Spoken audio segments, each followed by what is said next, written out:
Welcome to another deep dive, and this one takes us straight to the battlefield. Yeah. But not in the way you'd typically think. We're going deep into the psychology, like what makes a soldier obey or resist, or even go like way above and beyond when things get dangerous. It's all about this thing called combat compliance, and guess what? Mm. Our source material is like we're peeking into the lecture notes of some like war scholar. It's a super fascinating area, especially when you think about it, combat compliance. It's not just following orders, right? It's a whole spectrum of how soldiers act. Okay, so break down that spectrum for me. What does it actually look like? So like on one side, you've got like full-on mutiny, like total defiance. And then as you move along, you have soldiers who are just doing the bare minimum, enough so they don't get in trouble, right? Yeah. Then there's the ones who, meet expectations, do what they're told.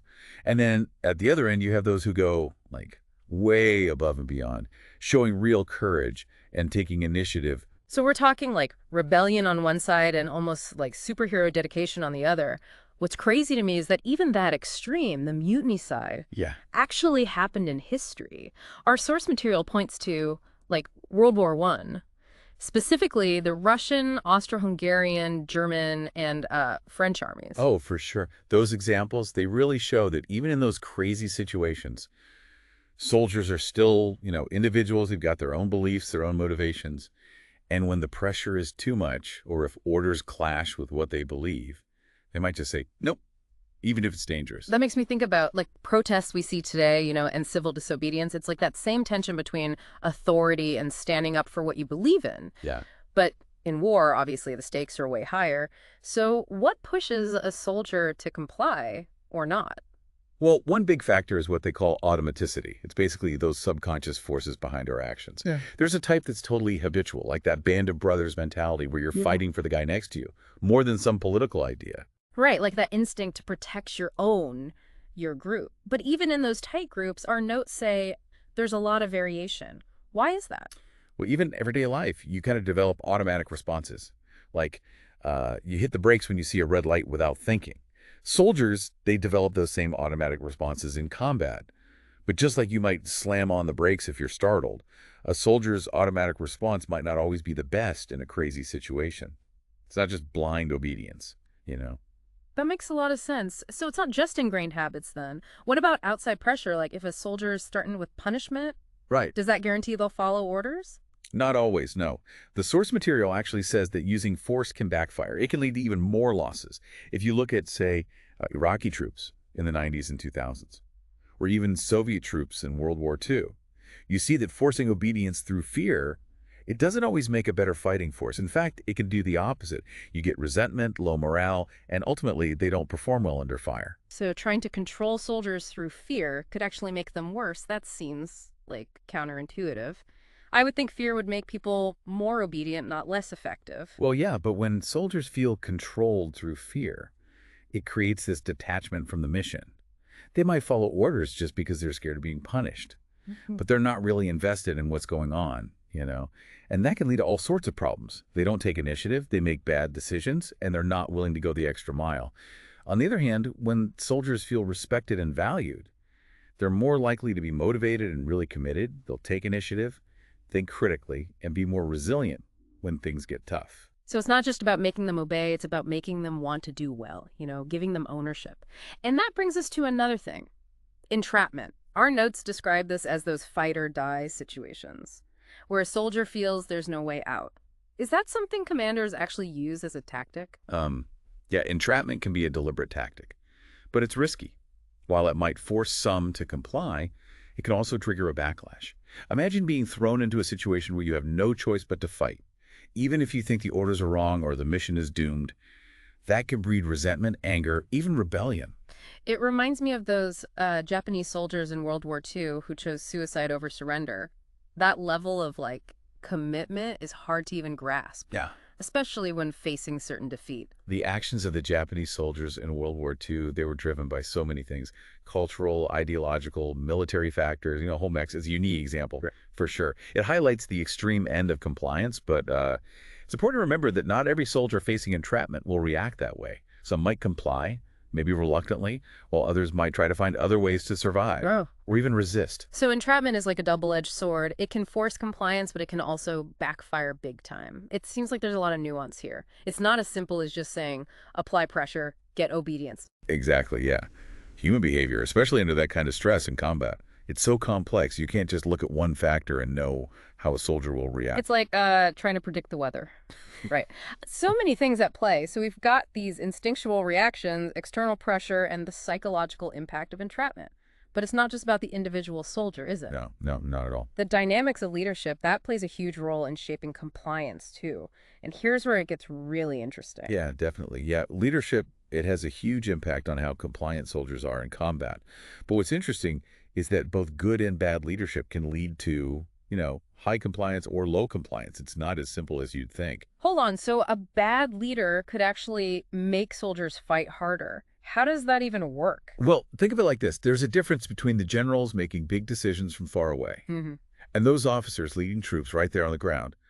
Our source material calls this central leadership versus local leadership. I see. So it's like the general versus the captain, the big picture strategist versus the guy right there in the trenches. But how can a bad general at the top result in soldiers still being super compliant? Sometimes, even if the overall strategy is a mess, the direct leadership on the ground, that camaraderie, the trust they build, it can be so strong that it kind of overrides the negative stuff from the top.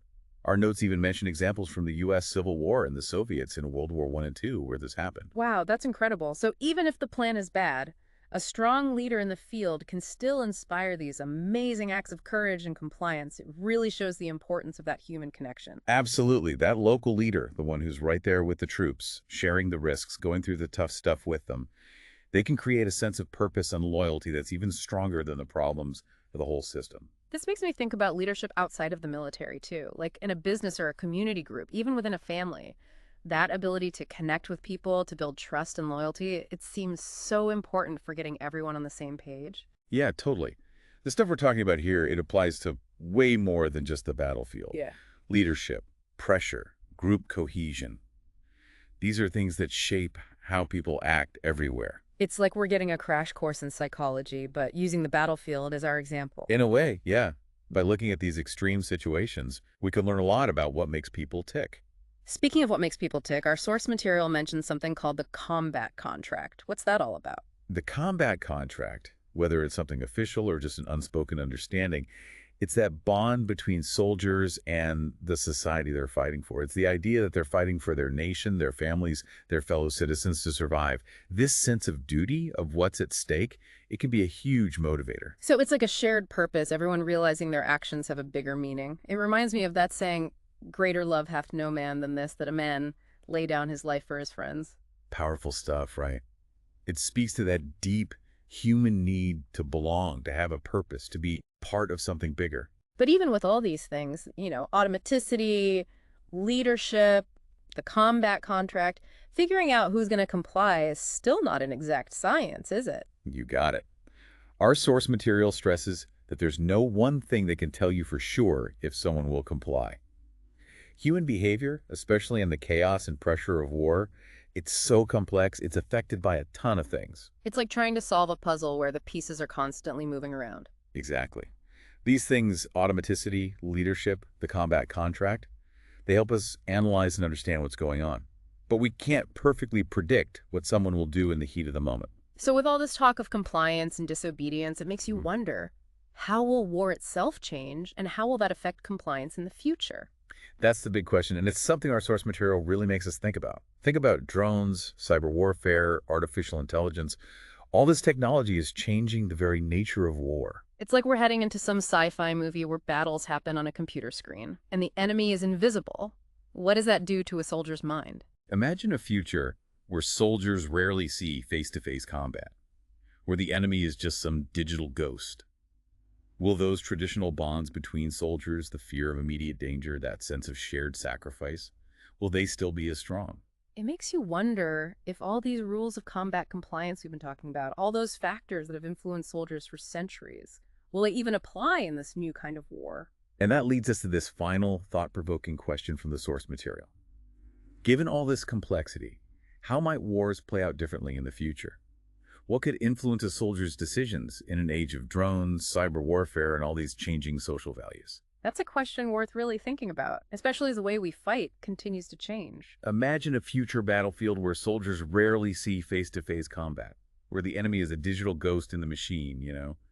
How will that affect their sense of camaraderie, how they see risk, their willingness to follow orders? It's like taking everything we've talked about, automaticity, leadership, the combat contract, and mixing it up with a whole new set of ingredients, both technological and social. Exactly. Will those old ideas of heroism and sacrifice still matter in a world where war is becoming more distant and less personal? Will soldiers feel the same bond with their comrades when they mostly interact online? And what about leadership in this new world? How do you inspire and motivate soldiers when the battlefield is a screen? These are tough questions, but they're important to think about as we try to understand how war is changing. It's like we're entering a new territory where the old rules might not work anymore. And that uncertainty, that need to adapt and understand these new things, that's what makes this whole topic so interesting. Because at the end of the day, it's about understanding how people act under pressure, no matter the situation. Exactly. Whether it's a traditional battlefield or some digital front line, the basic questions are the same. What makes people fight? What makes them obey? What makes them resist? And those questions, as we've seen, are way more complicated than they might seem at first. This really makes you think about where war is headed and what it means for, the people who fight. But this deep dive, it's not just about soldiers and battlefields, right? Right. What can we, like the average listener, take away from all this? That's a great question. It gets to why this topic is important for everyone, I think. Mm. Even if we never see combat ourselves, these insights into how people behave, obedience, resistance, all that, it applies to way more than just the military. So you're saying, even though we're talking about soldiers, these principles apply to all of us. How so? Well, think about it. We all have those moments where we got to decide, do we comply? Do we resist? Do we go all out? It could be at work, in our relationships, even just dealing with what people expect of us, understanding what influences our decisions, the role of leadership, the impact of pressure. Those are valuable things to know, no matter who you are. It's like we're figuring out the human code, Yeah. using this extreme example of combat to see how we all work. Exactly. And what's really interesting is that even in those crazy situations, there's no one way to predict how people will react. Human behavior is complicated. It's affected by our personality, our past experiences, the specific situation. So no easy answers, no magic formula. But by exploring these ideas, understanding this whole compliance and resistance thing, we can be more aware of how we make decisions and maybe even make better choices in our own lives. Exactly. This deep dive, it's really about giving you, the listener, the power to think critically about the things that shape your behavior and understanding the choices you have, even when you feel pressured. It's like a toolkit for those tough situations, whether it's standing up for yourself at work or resisting peer pressure. Yeah, and one of the best tools is knowing that you always have a choice. Even when things are super tough, even when you feel stuck, you always have some control, some way to affect what happens. That's a really powerful message. So as we wrap up this deep dive into combat compliance, what's the one thing you hope our listeners take away? I hope they come away with a better understanding of how complex human behavior really is and the power of individual choice. Next time you're facing a tough decision, where you have to decide, do I comply? Do I resist? Do I go my own way? Remember what we've talked about today. Think about the factors involved, what could happen, and most importantly, trust your gut. That's a great point to end on. Thanks for joining us on this journey into combat compliance. Remember, even under pressure, you always have a choice. Until next time, keep exploring, keep asking questions, and keep diving deep.